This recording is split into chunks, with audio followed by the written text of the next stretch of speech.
June, will you be doing checking the chats, the questions, or I should I will. be doing? Well, Guys, we're live now.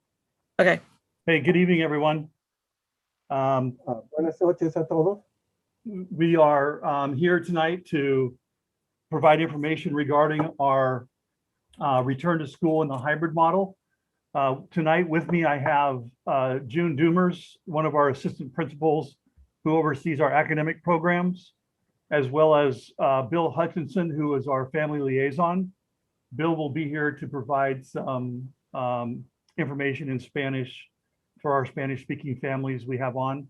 And so if you are a Spanish-speaking family and you have questions, you can put them in the chat bar at the bottom right-hand side. Bill, can you let them know that? Estamos aquí esta noche para proveer más información para el regreso a la high school. Si usted está aquí y quiere preguntar algo en español, lo puede poner abajo donde dice chat, la mano derecha. Y si me puedes escribir una pregunta, entonces lo doy al director y él lo contesta y entonces yo lo voy a traducir. Thank you. So just to start tonight, I want to provide some information and then we'll open it up to questions as we go through. As you can imagine, we've been working a long time to get to this point, and we feel that our district has taken safety seriously. And I want to just emphasize that for us to have a successful return to school, we need to make sure that all of us, students, families, parents, guardians, and staff here at school are all on the same page when it comes to our safety protocols.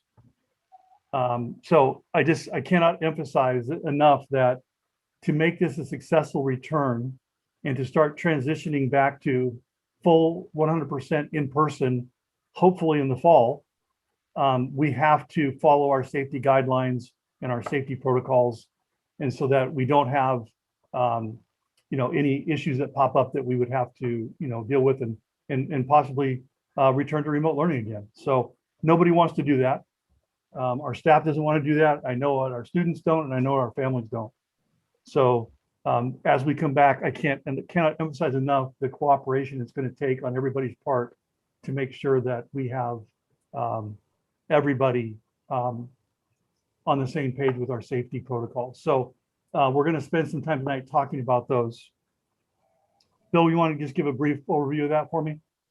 El enfoque de esta noche será que la seguridad, que cada uno sigue o presta atención a los protocolos que están sido puestos por el gobernador para el superintendente de este distrito. Eso será lo más importante para garantizar que tenemos éxito en el programa nuevo. Es obvio que cada familia, cada alumno, cada maestro, cada administrador quiere regresar a una vida más normal, pero al principio en especial es importante que cada miembro, cada persona envuelto tome en consideración y tome en serio la necesidad de seguir los protocolos de seguridad para nuestros alumnos y maestros. Y vamos a enfocar en al principio esta noche. Go ahead. Thank you, Bill. I'm going to share some stuff on the screen, and it's more for my reference. I don't expect you to remember it all. We will be sending things out by email. So it is important that students and parents and guardians check their Skyward account regularly. There's going to be a lot of information, I will say, coming out between now and March 15th. And we're going to be sending some videos out for our students to watch. And that will provide them with the information they need on how to return to school successfully. So let me jump in right now and share my screen and pull some stuff up here and just run through it real quick. So by now, everybody pretty much knows our schedule we're going to be on.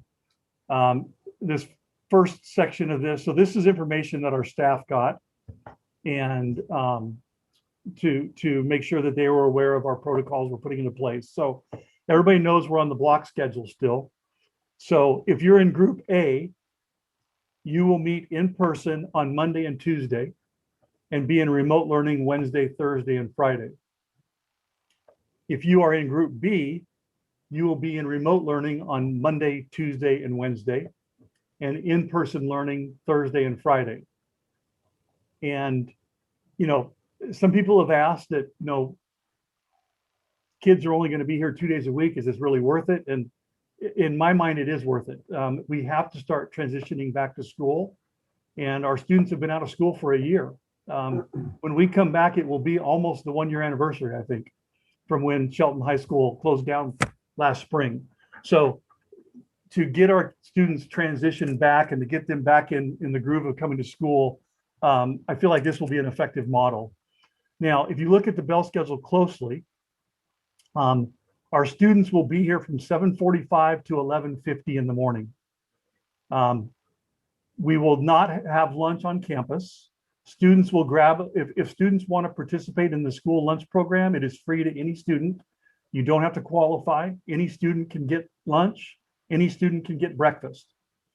So if they're coming to school and they want breakfast, they will go in the sub after they check in, and there will be grab and go breakfasts in there they can eat. They'll eat in the sub, then they'll head to their first class. After school at 11:50, when they're released, if they want to grab a lunch to go, they can stop by the sub on their way out to the bus or their car, or to get picked up or to walk home, however they're getting home.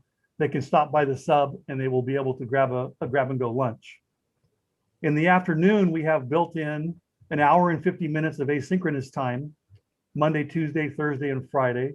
Teachers will be available.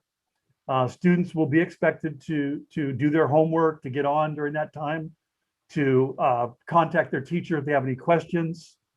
Teachers will be available either by email, or they'll have a Zoom link or the Connect session open where students can drop in.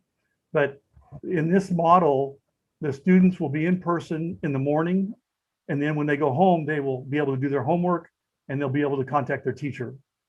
One of the things that at the lower levels, they're not expecting students to bring their Chromebooks if they have a district-owned Chromebook. At the high school level, we are expecting them to bring Chromebook if they have one checked out from the school. If they do not have a school-issued Chromebook, we will have a limited number of Chromebooks here. As of right now, we have just about enough to cover students that we know do not have a district-owned Chromebook. So we will have those on campus that students can use if they're needed during the day. And they'll be, if a student does use one of the school Chromebooks, they will be cleaned at the end of the day before the next day and before the next student gets one, just to use it. Learning will continue to be facilitated through K-12 and Google Classroom. So everything that they're doing now is going to, the same way they enter assignments, the same way they take tests, they will still do that in their asynchronous time. And classroom time is going to be used for those hands-on activities that the students have been missing, and those activities that to get to know their teachers and to get to know their classmates and engage in the hands-on activities that they haven't been able to do since they've been gone. Bill, do you want to sum that section up real quick? Ese es el horario, y usted puede ver que habrá dos grupos. Grupo A va a venir el lunes y el martes. El lunes será los primeros 3 periodos más lunch. Y entonces luego, cuando regresen a la casa, habrá todavía 2 horas, casi 2 horas, de estudio de casa. Entonces, está basada en la primera letra del apellido. Entonces el miércoles es un día de limpieza aquí, nadie va a venir, y entonces el grupo B vendrá el jueves y el viernes. Lo más importante, o una cosa bien importante, es que aquí en la high school no habrá suficiente Chromebooks para todos los alumnos. Entonces cada alumno que ha prestado un Chromebook, entonces tiene que traer su Chromebook cargada, lista para usar, porque si no, no habrá suficiente para dar cada uno otra Chromebook. Entonces, por favor, si le puede recordar a tu alumno de que hay que tener su Chromebook consigo aquí en la high school cargada y lista. Entonces, ellos van a recoger sus lonches después de los periodos con los maestros, van a montar en el bus o en sus carros o como sea, y entonces al regresar a la casa habrá casi 2 horas más de estudio de casa. Y entonces, grupo A tendría dos días en persona, 3 días de lejos. El grupo B tendría los primeros 3 días de la semana de lejos y los últimos 2 días, el jueves y el viernes, en persona. 2 días en vivo, 3 días de casa. Go ahead. Thanks. The next thing I want to cover on here is under the behaviors that reduce the spread of COVID-19. Excuse me. I've highlighted 4 areas that I want to cover and I want to emphasize. There's 4 things that if we all do, if every person that's on campus, whether it's a student or a staff member, if we do these 4 things, we greatly reduce the chance of spread of COVID. The first one is screening students and staff as they come onto campus. So if we keep the sick people off campus and don't let them come to school, that's going to be a big factor in reducing the chance to spread COVID-19. So all students and staff will go through a health screening when they arrive to school in the morning. The second thing is that all students and staff will wear a face mask at all times when they're on school property. The mask must be worn properly, covering both the person's mouth and nose. The students and staff will need to wear a cloth mask or a disposable mask that we have and will provide for those that need it. Bandanas and neck gaiters will not be allowed. The bandanas and neck gaiters do not provide enough filtration, and they're not CDC approved. So all masks will have to be CDC approved. We are asking that families supply their children with their own mask. If they forget one or something happens to it, we will have a disposable mask they can wear at school. The third thing that we all can do is all students and staff will maintain at least 6 feet of social distancing in the classrooms and on school property. So our classrooms are set up to where there's at least 6 feet side to side, front to back, in all of our classrooms.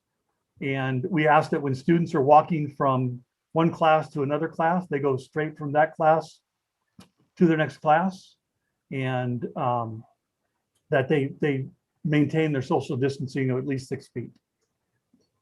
And also students and staff will wash their hands and use hand sanitizer frequently when on school property. So students, as they enter the classroom, they will get 2 squirts of hand sanitizer from the teacher. And when they leave class, at the end of class, they'll get 2 squirts of hand sanitizer. So we are going to take hygiene seriously and have students frequently use hand sanitizer and wash their hands. We will let students use the restrooms during the class period. So between classes, we're asking students to go straight from one class to the next. And if they have to take care of going to the bathroom or any other thing where they need to leave class, they will do that during class time. Obviously, that's not optimal. We wouldn't normally do that in a regular setting, but under these circumstances, we don't want students loitering around and gathering in groups between classes. Bill, can you sum that up? Cuando empezamos, habrá 4 puntos que cada uno tiene que seguir. Al llegar, cada alumno tendremos estaciones donde alguien va a tomar la temperatura. Ellos van a contestar unas preguntas sobre cómo se sienten al momento, más su temperatura. Entonces, cada maestro, cada alumno tiene que tener una cubreboca, una mascarilla. Y si no lo tiene cuando lleguen, entonces habrá oportunidad de recoger una aquí. Pero es preferible que ellos tienen sus propias. La tercera cosa es que es muy importante que alumnos y maestros mantengan 6 pies de distancia entre sí para asegurar que nadie se pase tan cerca para transmitir la posibilidad de la enfermedad. Entonces, el último es que al entrar en un salón va a recibir ah, la cosa para sanitizar las manos, para limpiar las manos cuando entran, cuando salen. Y es necesario que cada uno pague atención al hecho de que tienen que lavar las manos constantemente durante el día. Go ahead. Thank you. I'm going to stop sharing this document for now, and then I want to share one other document. And this next document I'm going to share will be sent out to families both in English and Spanish. Just so you're aware, this is the decision tree that we're using to determine whether a student needs to go home or not. And I'm not going to go through the entire document right now, but I wanted you to see it and be on the lookout for it. I will email this out to all of our families, and there will be a Spanish version and an English version. And it just walks through the decision tree that we will use to determine whether a student has to go home, and if they do have to go home, how long they have to go home for. So I just wanted you to see this so that you would recognize it when you get it. And all of our decisions will be based using this information. And this comes from the health department and the CDC. Go ahead, Bill, if you want to sum that up.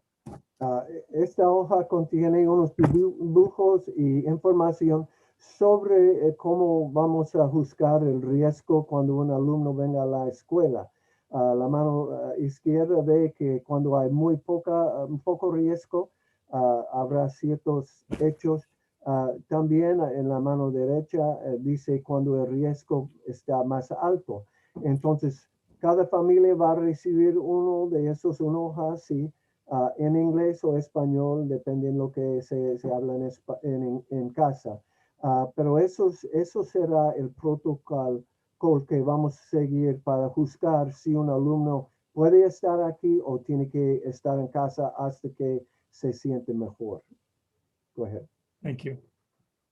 The thing I want to emphasize is this middle part in the black box here. You know, we all have enough experience talking to the health department by now with regards to COVID and, you know, close contacts and whether a person needs to get tested or not. I can't tell you how many conversations I've had with our district administration and the health department regarding this information. But the thing I want to emphasize is that if we remember that in order for a student to be considered a close contact, they have to be less than 6 feet with or without a mask for 15 minutes or longer in a 24-hour period. So think and remember that 15 minutes. If our students maintain their 6 foot or more distance and they're not within 6 feet for 15 minutes, they're not considered a close contact. So our goal will be to keep our kids their masks on and to keep them 6 feet from the nearest person. If we do that, then we can go a long way into having a successful reopening and a successful transition back to at some point in hopefully the near future, a 100% in-person learning experience. Bill, can you go over that real quick? La línea en blanco y negro dice close contact, que es contacto cerca. Si uno puede mantener una distancia de 6 pies y con su mascarilla, normalmente se tome hasta 15 minutos cerca de una persona que está infectada para pasar la enfermedad. Entonces, lo más importante es que cada uno mantenga esa distancia, tiene su mascarilla y que está atento y consciente de lo que está haciendo durante el día para no pasar la posibilidad de la enfermedad. Si mantengamos todo eso, entonces la probabilidad se baja mucho. Go ahead. Thank you, Bill.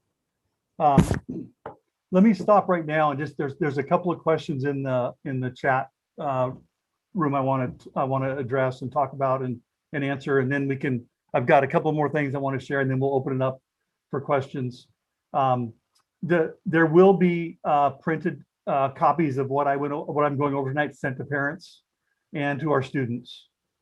So it is really important that all of our students and their families are monitoring their Skyward account. So, you know, the most efficient and effective way for us to communicate in real time is through Skyward. So if you don't have your Skyward account set up, or you can't remember your password or your login, please email myself and I will forward it to the appropriate person, and I will have somebody contact you and help you set up your account and get your account back active. Because that's, you know, we only have a week coming up, so it's coming quick. So we want to make sure that we get information out, and so you'll probably be receiving stuff daily, and maybe multiple times during the day with information. I don't want to send a ton of information at one time. I'd rather send several short emails with succinct information as opposed to these long drawn out emails. So yes, parents and students will receive information. June, can you talk about buses and the bus schedule and how we're setting that up? Yes, if you filled out the survey indicating that you wanted your student to come in hybrid, then we also had asked at that time whether you needed transportation. If you indicated that you did need transportation, then the name of your student was sent to transportation to arrange a route. Anyone who was added after that was contacted to see if transportation needed to be established. So all the routes have been sent to transportation, although I did write down, because I'm honestly not quite sure how they will get the routes out to everybody. I would guess that it would probably be about the same as if it were the beginning of the school year, but I'm going to double check on that, and we'll have to post that somewhere or get that out to families as soon as I get that information, because I honestly am not sure about that. Okay, so we'll get information out about busing here in the very near future. The next thing I want to talk about in the chat room is those students that are choosing not to come back in the hybrid. So we do have a number of students that have chosen to come back or to stay in remote learning for the remainder of the school year. Those students have that option. It's perfectly fine if that's what the family is choosing. We will support those students as any way we can.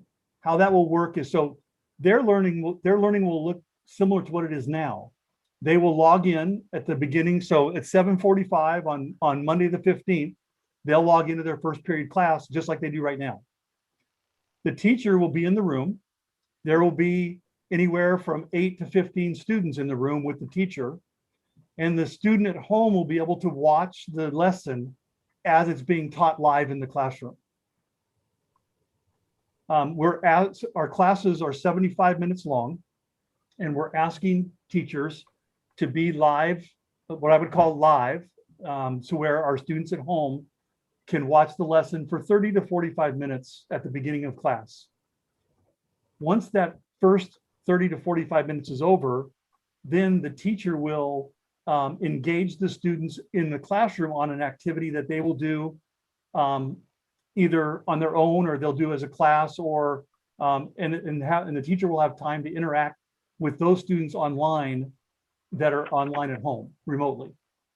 So the learning that is taking place right now for all of our students remotely will look similar to the students that are remaining remote for the remainder of the school year. In addition, in the afternoon from 12:30 to 2:20, our teachers will be available online for any student, whether they were in class in the morning or whether they're in remote learning. They'll be available for questions, to go over things, to clarify whatever a student would need during that time to help them with their homework or their lesson or their paper they're doing or studying for a test or whatever it might be. And then on Wednesdays, everybody is at asynchronous learning on Wednesday. So just like they are now on Wednesdays, teachers will be available for any student on Wednesday. But we are asking and we are expecting, I would say, our remote students to log into the class just as if they were in class, but they're in remote learning. There will be a live lesson. every period, just like there is now for the first 30 to 45 minutes. Bill, can you sum that up for me? That was a lot. Cuando empezamos en persona, los alumnos que habían decidido de quedar en casa estudiando de distancia van a tener las clases como siempre. La diferencia será que en vez del maestro pues enseñando de casa, ellos van a estar en sus aulas aquí en la high school con un grupo de alumnos en vivo. Ahora, aquellos que están estudiando será casi igual que lo que han hecho hasta ahora. La diferencia será que por los primeros 30 hasta 45 minutos, el maestro va a enseñar en persona, entonces luego habrá como una actividad con los alumnos que están allí en persona y también para aquellos que están estudiando de casa todavía. Entonces, los miércoles serán igual que ahora, todos estará de distancia, pero después de las clases en vivo, entonces las casi 2 horas que quedan para terminar el día, los maestros van a estar disponibles por email, en veces en Zoom meetings, para responder a las preguntas de sus alumnos. Entonces, para aquellos en casa va a parecer muy parecido a lo que están haciendo en la aula. La diferencia sería que están en casa todavía y los otros van a estar en las aulas. Pero habrá oportunidad para conectar con el maestro en tiempo vivo. Go ahead. Great, thanks, Bill. There's also, and I know that Susie, thank you very much. Susie Worsbicki is our freshman counselor, and she's put some information in there about our counselors and who's assigned to who and how to get a hold of them. We recognize that our freshmen have never been onto campus, and that's one of the things that bothers us most about the lack of experience that they've had getting ready for high school and getting to know their high school. As we go through this last 12 weeks, we're going to be trying and provided if we can get some leeway with having students stay after school or having students do things during the school day and providing transportation later to get kids home, about having some activities for our freshmen. But to start on March 15th, we will have plenty of adults around campus giving directions.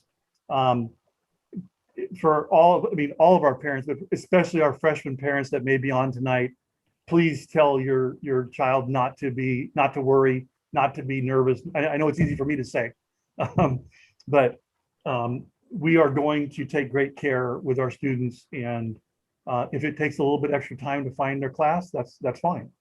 And we will get them to class, and this is not normal times. And so we understand that we have to let go of some of those things that we hold dear to us as far as rules. So, being on time to class is important, obviously, but we understand that kids have not been to school in a year. And if it takes a little bit longer to get to class, we're okay with that.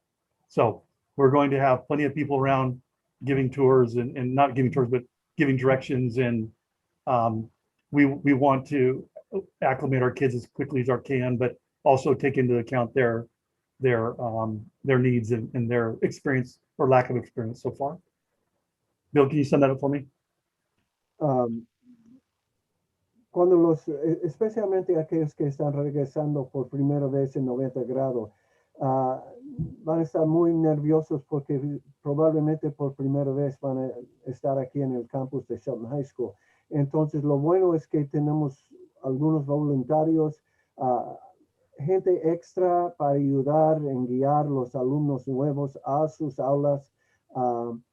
Y si sale que uno está un poco tarde porque no sabía dónde estaba su aula, entonces vamos a tomar todo eso en consideración. Y lo bueno es que hay gente que van a estar aquí, gente extra que van a ayudar en guiar los alumnos nuevos, especialmente a sus salones para que ellos sienten a gusto en venir en su primer año. Go ahead. Thank you. There's one question. Yes, as we looked at the schedule earlier, our in-person learning will go from 7:45 to 11:50. We will be releasing students at 11:50 to go home, and then they will have their hour and 50 minutes of asynchronous learning in the afternoon. But yes, we are in what I would call a half-day schedule in-person learning, and there's several reasons behind that, and one of them is the transitioning. We will have close to 550 students each day here, and so in order to make sure that we're following our safety protocols, we wanted to start slower rather than faster, and then also working with our lower level schools to make sure that the younger kids were accommodated. This is the schedule that we are going to go with for the third trimester. Another question regarding, will parents get notified if one of the students in class gets sick, perhaps with COVID? So there is a protocol that the health department has put out that we will follow, and I'm sure you've all heard of the phrase contact tracing. That's been in the news, and it's the process you use to determine who has been in close contact with somebody who may have been exposed to COVID. So as we go through, if a student, let's say a student reports themselves ill in class, they tell the teacher, I'm not feeling well right now, and they've got, maybe we take their temperature and they have a fever, or they have a cough, or they're showing some of those symptoms, then we will take that student out of the classroom immediately, and we have what we call, I don't necessarily like the term, it's called isolation room, and it's where we can isolate kids away from anybody else. We will contact parents the parents of that student, and then we will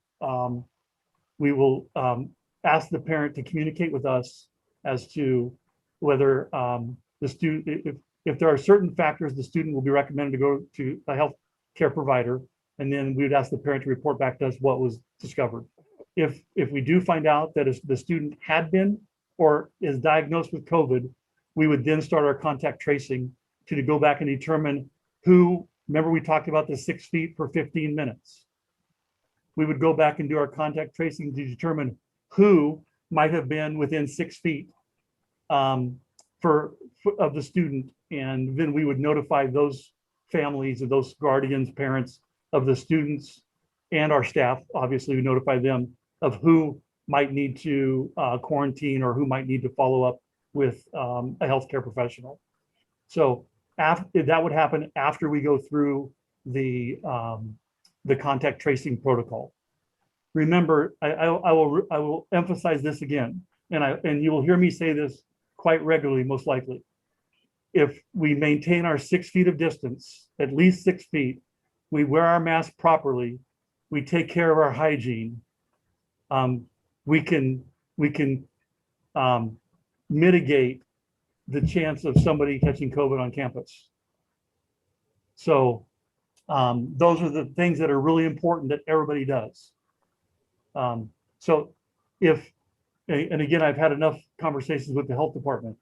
Just because somebody's in the same classroom as a student who may be sick does not mean that they're a close contact. So that's one thing we need to remember. But any student who has been determined to be a close contact, their parents or guardians would be contacted, yes, along with the staff that would fall into that category. Will we report out to all parents when a student is sick? No, that we wouldn't do that under normal. We wouldn't do that if a student went home with a cold or something. But if we follow our contact tracing, the appropriate people will be contacted. And then we have to report to the county health department what we have discovered, and they will give us a direction on what to do at that point. Bill, can you summarize that for me? That's a lot. If you need me to. Not really.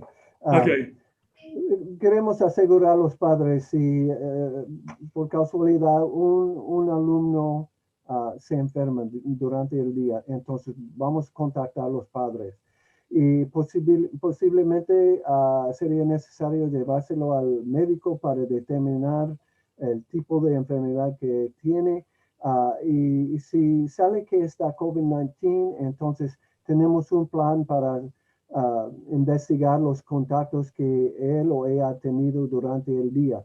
El chiste es que si mantengamos distancia apropiada, si mantengamos las manos limpias, si mantengamos el uso de la cubreboca, entonces eso va a eliminar mucho de la posibilidad de hacer contacto con otra persona, suficientemente para contagiar algo. Entonces, pero hay un plan en el caso que alguien sale enfermo para que podamos informar a aquellos que necesitan saber y a aquellos que han tenido contacto con esa persona. Go ahead. Okay, hey, June, can you re-summarize the bus information, and then Bill, can you translate that? Okay.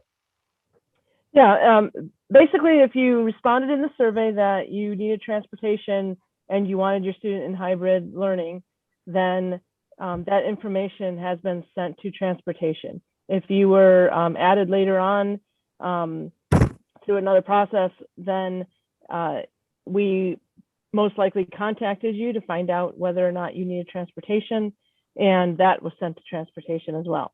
The actual method of how they're going to contact families, I have to find out because I don't actually know that since this is my first year here. So I will get that information and we'll get it back to you in a different correspondence or make sure that it gets out to families. La pregunta es sobre la transportación de alumnos hacia la high school por medio del school bus o el bus. Si usted llenó la encuesta, entonces había una pregunta pidiendo si quisiera tener la transportación provisto por el distrito. Entonces, toda esa información ha sido enviado a la transportación. Si usted decidió luego o por otra razón no llenó la encuesta, pero ya está añadido y aprobado para regresar en persona, eso también ha sido dado a la transportación. La pregunta que queda todavía es cómo vamos a informarles de los rumbos, los números, la hora del bus. Entonces, quiere estar atento como siempre a Skyward, tu cuenta, la cuenta de tu alumno, porque probablemente toda la información que queremos compartir, no importa la forma, sea por correo, correo electrónico, todo va a aparecer en la cuenta de tu alumno en Skyward. Entonces, si nos hace el favor de estar cada día checando para actualizaciones de información en Skyward, esa es la mejor herramienta para estar informado. Y si hay una pregunta, puedes llamar, sí, claro que sí, a la high school, pero la mayoría de la información necesaria va a aparecer en Skyward. Thanks, Bill. Let me talk real quickly about, there's some questions about students socializing between classes. We are going to ask students that they go directly from like first period to second period. Even though there's 5 minutes between class and it doesn't take 5 minutes to get there. What we don't want is large groups of students to gather and violate the 6 feet social distancing guidelines and put people in risk of being close contact should something happen.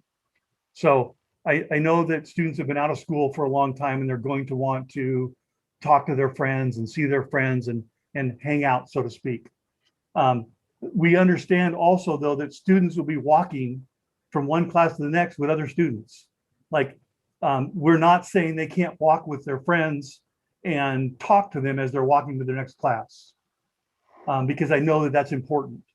And as we go through the school year, things might change. And if the virus keeps going down like it is, maybe before the end of the school year, the social distancing will be relaxed to, let's say, 3 feet, maybe. We don't know what's going to happen. But what we don't want to happen is large groups of students to stand around and get inside of that 6 feet range and then turn themselves into close contacts. So in the beginning, we're going to be asking students to walk from one class to the next, understanding that they're going to be walking with their friends or other students talking. And we're just remembering that 15 minutes per 24 hours of within 6 feet wearing a mask, or we're not wearing a mask. So they'll all be wearing masks, but we've got to maintain that 6 foot distance the best we can. And we want to limit large gatherings of kids right now. So it's not optimal, I understand. And I do recognize that students are going to want to socialize. But we just got to make sure that we're following that and maintaining that for health reasons. Bill, can you summarize that for me? Queremos reconocer, obviamente, que los alumnos no han visto el uno al otro en casi un año. Entonces, estará importante estar con sus amigos. Pero lo más importante para asegurar que podemos seguir en bueno, el programa el híbrido que tenemos ahora, es que intentamos de mantener distancia apropiada. Eso es decir que cuando están pasando clase a clase, tenemos 5 minutos y normalmente no va a tomar 5 minutos para cambiar una aula hasta la otra. Pero si los alumnos pueden reconocer que para el bienestar de cada uno, si podemos mantener distancia, seguir los protocolos, entonces posiblemente cuando pasen las semanas, entonces podemos relajar un poquito. Pero al principio es importante que cada uno, padres, madres, alumnos, maestros, mantengamos en mente y en práctica los protocolos para la protección de cada uno envuelto. Go ahead. Right, thanks. There's also a question asking about what supplies they'll need. Students will need to provide their own school supplies. I will get a general list out via Skyward, but as you know, as long as they have you know, notebook, pencil, paper, pens, you know, if they have a school issued Chromebook, they need to bring the Chromebook. And then beyond the general supplies, depending on what classes they're in, could dictate what other supplies they would need for that particular class. But again, we understand this is not normal times, and the things they may need in a normal setting, they may not need now. That's why I'm hesitant to send out anything besides a general list, but we will get that out.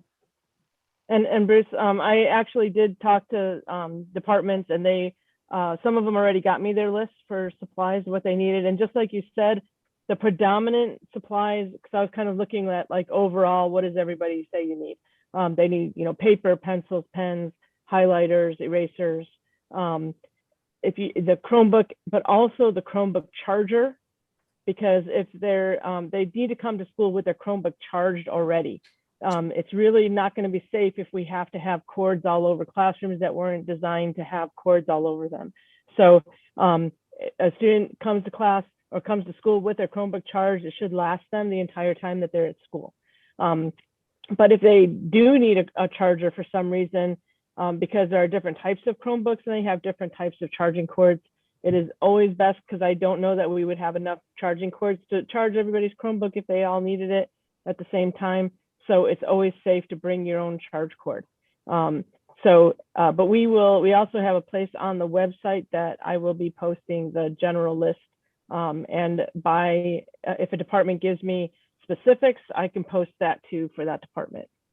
Okay, thank you. Bill, can you sum that up for us? Otra vez, está muy importante, la herramienta principal será el Chromebook.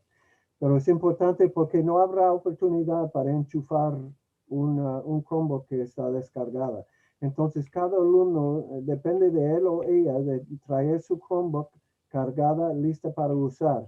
Los otros útiles serán lo normal: papel, lápiz, pluma, cosas así que el alumno debe traer con él o con ella. Y entonces, cuando estamos aquí en persona, si hay algo más, podemos ver, pero va a aparecer en Skyward otra vez una lista sencilla de los útiles más básicos que cada uno va a necesitar. Go ahead. Thank you. There's a question on here. Let me find it real quick. So there's another question about busing and about students one to a seat. So I can tell you right now that the transportation department is working feverishly, and that's why we have to give them any of our updated lists almost daily.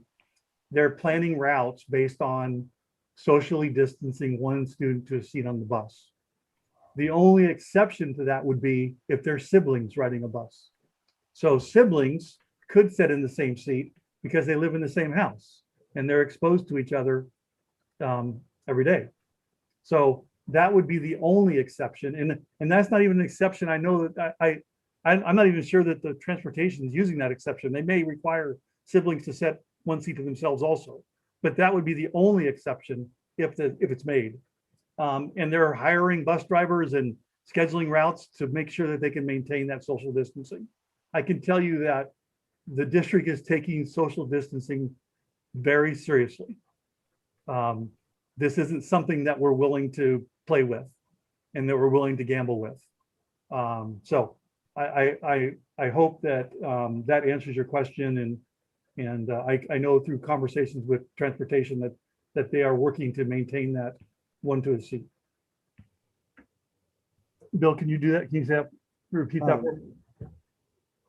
Cuando los alumnos están yendo y saliendo en los buses, es absolutamente importante que no habrá nada más que un alumno por asiento. Una excepción posiblemente, pero no es una garantía, es que si son si son hermanos, hermanas, miembros de la misma familia, a lo mejor el distrito va a aprobar que estén en el mismo asiento. Pero más que eso, cada alumno tiene que estar en su propio asiento. No podemos sentarse juntos y el distrito está muy serio en eso, que estemos manteniendo una distancia apropiada para prevenir que uno pues está expuesto al virus. Go ahead. Thanks. There's also a question regarding if a student selected to be in remote learning for the rest of the school year, and that's what they chose, and then let's say after March 15th, they decide that they want to come back to school. Their friends tell them how great it is, and they decide they want to come back. Will they be able to? The question is probably not, and here's why. All of our classrooms have maximum limits that we can have students and staff in them. It ranges, and you can imagine that we have all different sizes of space on campus. It ranges anywhere from 8 students to like 17 students. So we are getting very close to our max. Most of our classes are pretty much at or very near the limit of the number of students we can have in class. So what we're doing right now is if students and families decided, hey, I changed my mind, or they forgot to do the survey, or they didn't do the survey and now they did want to come back, we are starting a wait list. We look at that list daily. We've been successful at getting many students back into hybrid that originally chose remote or didn't do the survey. And we've been successful at getting them in while maintaining our social distance in the classrooms. But we're getting pretty close to running out of space. So I would say if you're even contemplating that, send me an email. I'll put you on the list. We look at it daily and we'll see if we can get you back.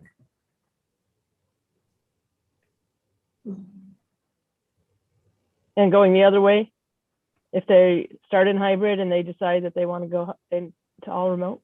Yes, we can always accommodate that because it doesn't change the class. It doesn't change the size of it. It actually lessens the size of the in-person class. So if a student says, I want to come back, and they decide April 1st that I'm going to stay remote for the rest of the year, then we take them off of the hybrid list and we put them in the remote list. Their classes stay all the same and they just access their classes from home. going that direction is not a problem. It's the other direction that gets a little tricky. And I've had some people ask me, why can't you just switch one kid for another kid? And the complexity of a high school master schedule, virtually no two kids have the same schedule, virtually. Like it's so many classes that we offer that every student schedule is unique. Very few have the same schedule. And so it's not as simple as just taking one kid out and putting one kid in. We have to look at every class to see if there's room. Let's see here.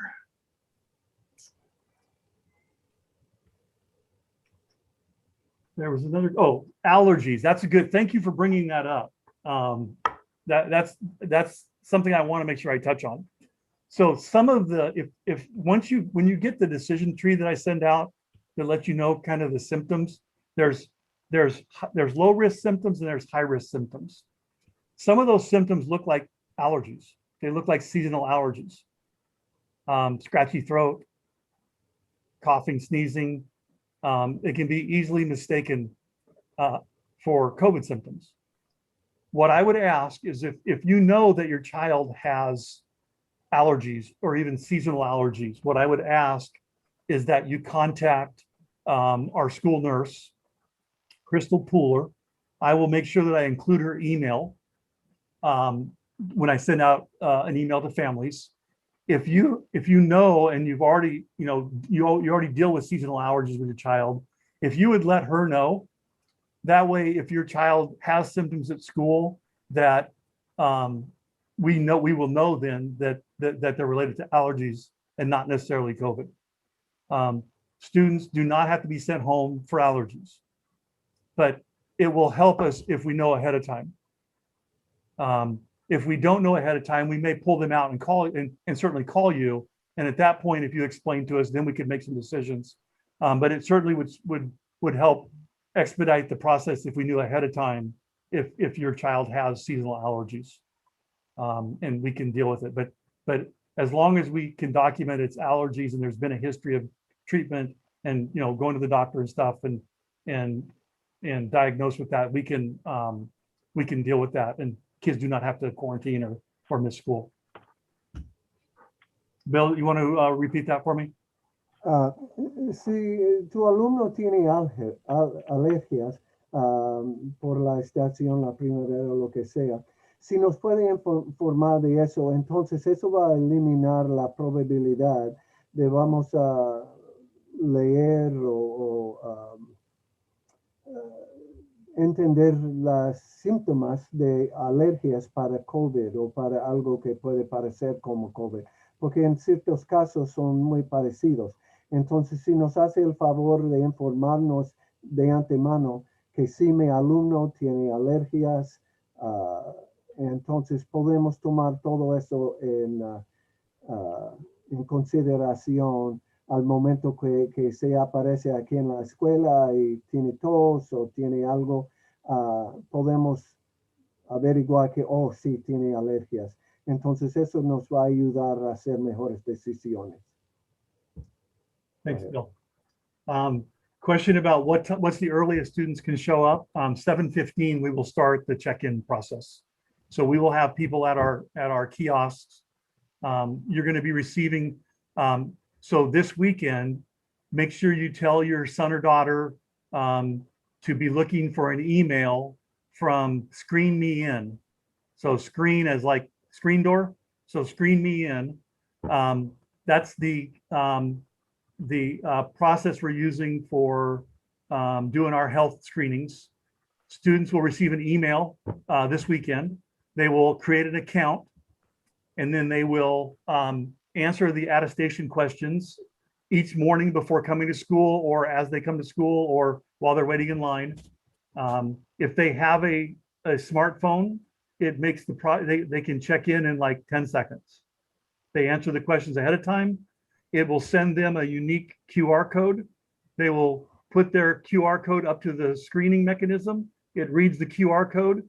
It pulls up their account. They put their forehead in front of the machine, and 5 seconds later, they're done.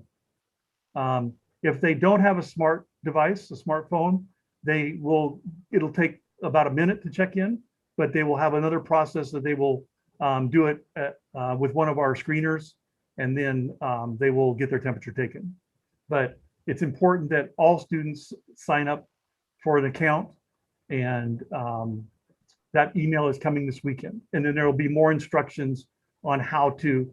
We have a video, a training video just specifically for checking in, and that will be coming out next week. So 7:15, the majority of our students will check in the sub, but we will have student check in the A building also. So if a student rides a bus, they will check in the sub. If a student is dropped off or drives to school, they can check in the A building unless they're going to eat breakfast. If they're going to eat breakfast, they would go check in through the sub and then get their breakfast in the sub. But if they're not eating breakfast at school, they can check in the A building. Bill, can you summarize that for me? Es importante que se acuerdas o dice algo a tu alumno de que ellos van a recibir este fin de semana un email de parte de la high school que donde hay un link donde ellos pueden hacer su cuenta con se llama Screen Me In, y eso es lo que ellos van a usar para que cuando regresamos ellos van a contestar unas preguntas. Hay 4 preguntas sobre la salud. Entonces habrá un código. Si ellos tienen un smartphone, un teléfono, entonces ellos pueden descargar ese código en su teléfono. Cuando entran van a enseñar el código a una máquina. La máquina va a aceptar la información sobre su identidad. Ellos verán entonces la pantalla. Eso va a tomar su temperatura. Y eso es todo para empezar su día. El día va a empezar a las 7:15, no puede llegar antes de las 7:15. Si ellos no tienen un teléfono para hacerlo, entonces habrá otro método para hacerlo. En total, sin el teléfono aún va a tomar nada más que 1 minuto. Pero aquellos que vienen en el bus, va a venir aquí al sub o la cafeteria y estará allá donde ellos van a entrar. Aquellos que están dejados por familia o están manejando van a venir al edificio nuevo de 3 pisos, A Building, y entonces ellos van a pasar por aquí donde ellos van a hacer lo mismo. Entonces habrá 2 estaciones donde ellos pueden hacer la prueba para estar aprobado para empezar su día. Pero no pueden entrar más antes que las 7:15. Go ahead. Thank you. Also, there's a question about, just wanted me to remind people of schedule changes for 3rd trimester. Typically, in a regular school year, I mean, it kind of sounds funny saying that, in a regular school year, there would be a period where students can request schedule changes between trimesters. This year is going to be a little bit different for 3rd trimester coming back in person because of our social distancing requirements. If a senior needs a class for graduation, we will assure they get the classes they need for graduation. Those are the only schedule changes that we can guarantee. And again, with the complexity of a high school master schedule and with our social distancing requirements, it makes it difficult to change kids' schedules and for anything other than graduation requirements. So just please understand that requests can be made, but there may be a good chance that they can't be accommodated this year, other than those things that are needed for graduation. So I hope I covered that. Is there, Bill, can you check the chat on the right side? Is there anything in there that, any questions? I am not seeing anything on that. Okay. Yeah, I don't see anything in chat at all, so I haven't seen any question. Okay, all right. Yeah, you have to look in the YouTube chat, not in the Zoom chat. Yeah. Okay. Can you look and tell me? You may have your Zoom. June, can you just walk? I know you guys are close. Can you just walk over there, and he may have his Zoom in front of the chat. Well, I Yeah. can, June will she's right next door to you, so I can go on while she's doing that. I'm looking to see if I see anything else in the chat. Marcus, thank you very much for your feedback on Screen Me In. It really is kind of interesting technology. You have to go open a new window in Chrome. And makes it very efficient to check kids in once they kind of get used to it. You got to kind of hold still for about 10 seconds while it reads your temperature. But other than that, it works pretty good. So just, parents, be on the lookout for the email coming out this week on how to set up the account. And I will send instructions out also to our families on how the students can set up their account. It's really simple to set it up. Let's see what else we got in here.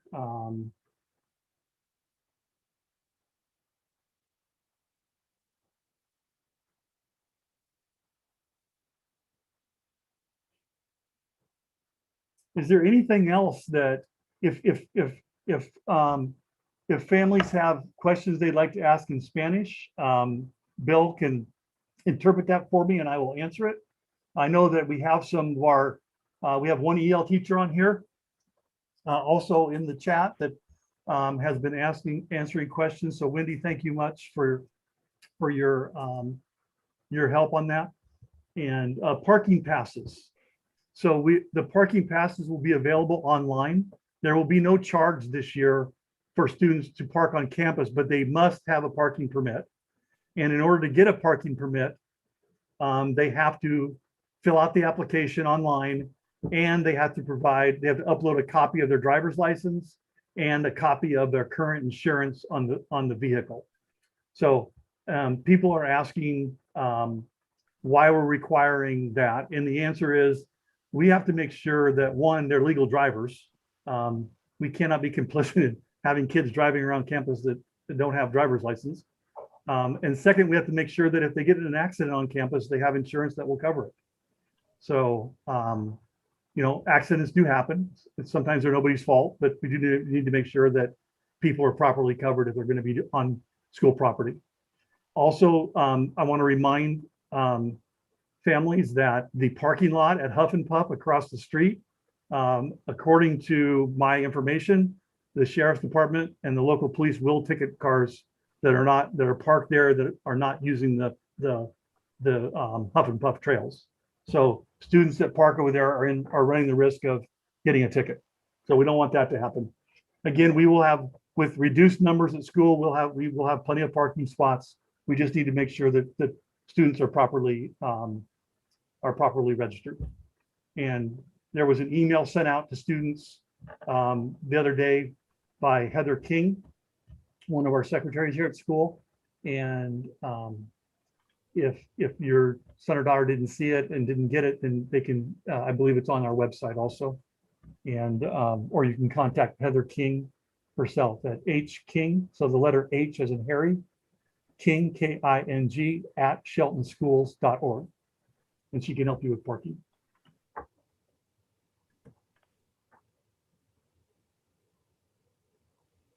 So the pass itself, students will pick up like the first day when they come to school. So the first day students can drive, and then they'll pick up a pass the first day, and then after that they'll have to display their parking permit in the vehicle.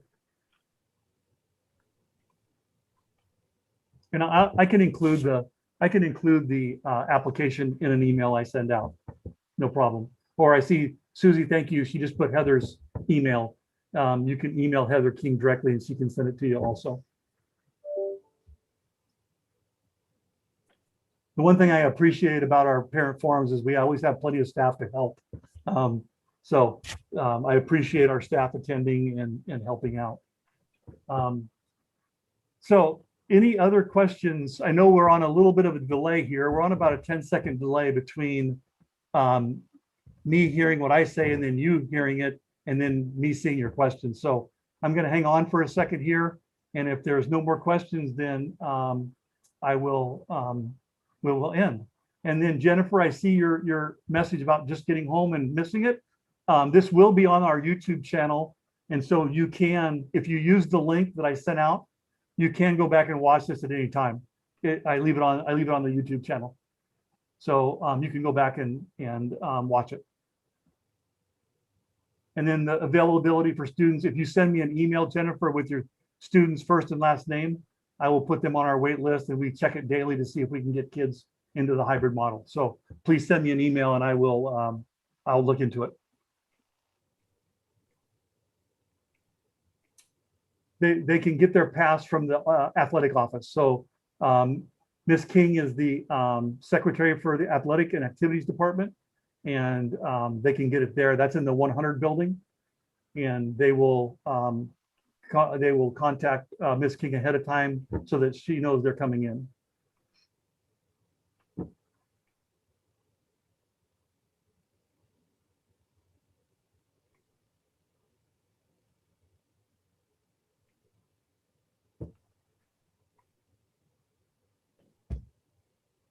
We are scheduled to have another forum next week. Originally, I had sent out Wednesday. I found out that Dina Alley, our director of academies, is having a very important forum that night about our academies K-12. Our K-12, you know, the academies for the K-12 all the way from kindergarten through high school.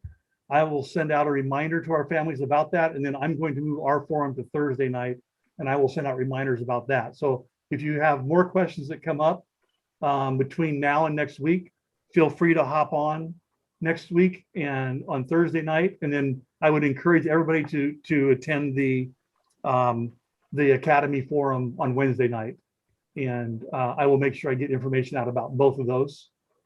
And if you have, in the meantime, feel free to email myself, Ms. Doomers, and I'm going to let Bill kind of interpret my last little bit there, and then we'll be signing off. Vamos a hacer otra reunión el día 11, el jueves, en la semana que viene. Entonces vamos a hacer esto otra vez. Si tienen preguntas, entonces siempre pueden enviar un correo electrónico a Mr. Kipper, y él está dispuesto siempre a contestar las preguntas y intentar de informarles en cualquier forma que se necesita. Entonces eso parece que es todo, y vamos a salir de la reunión. So we dismissed? Yeah.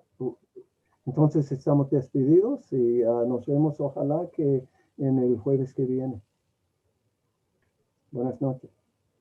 All right, thank you very much. And if for some reason I didn't answer your question, please send me an email. I'd be happy to answer it.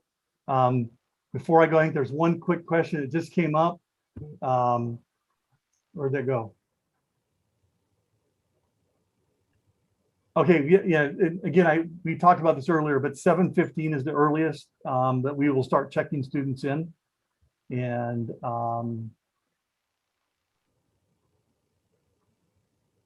again, if you have questions about bus routes, you can send an email to Ms. Doomers. June Doomers, it's J, and then her last name is DHAMERS @sheltonschools.org. I get that right, June? Yes. Awesome. And it's on the screen. If you can't remember, it's on the screen up there too. Okay. Just make sure a lot of people like to correct the spelling of my name, but that's actually how it's spelled. Okay. All right. Thank you very much. And we will